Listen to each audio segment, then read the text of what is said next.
Sperm count తక్కువ ఉందా, sperm motility issues ఉన్నాయా, ప్రీవియస్గా ఐవీఎఫ్ ఫెయిల్ అయిందా, ఇక్సీ మీకు ఏ విధంగా హెల్ప్ అవుతుందో ఇవాళ తెలుసుకుందామండి.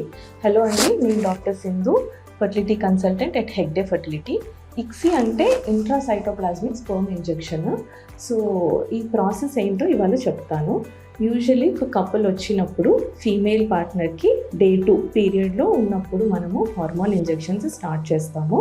సో ఎవ్రీడే హార్మోన్ ఇంజెక్షన్స్ అలా ఒక 8 to 12 days పట్టొచ్చు హార్మోన్ ఇంజెక్షన్స్కి.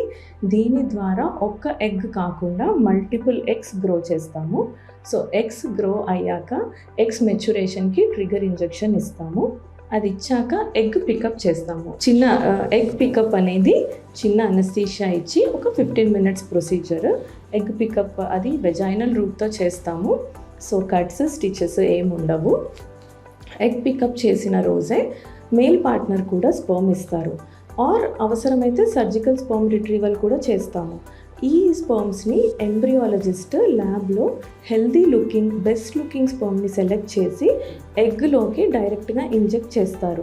దీన్నే ఇక్సీ అంటాము, intracytoplasmic sperm injection. So sperm motility issues ఉన్న వాళ్ళకి, ప్రీవియస్గా ఐవీఎఫ్ ఫెయిల్ అయిన వాళ్ళకి, లేదా స్పర్మ్ కౌంట్స్ చాలా తక్కువ ఉన్న వాళ్ళలో సక్సెస్ రేట్ పెంచడానికి ఇక్సీ పద్ధతి వాడతాము. తర్వాత ల్యాబ్లో మనకి ఎంబ్రియోస్ డే 3 డే 5 వరకు గ్రో అవ్వడం చూసుకుంటాము. సో బెస్ట్ ఎంబ్రియోని మనము ఎంబ్రియో ట్రాన్స్ఫర్ చేసుకుంటాము. ఇది కూడా పెయిన్లెస్ ప్రొసీజరే. Thank you.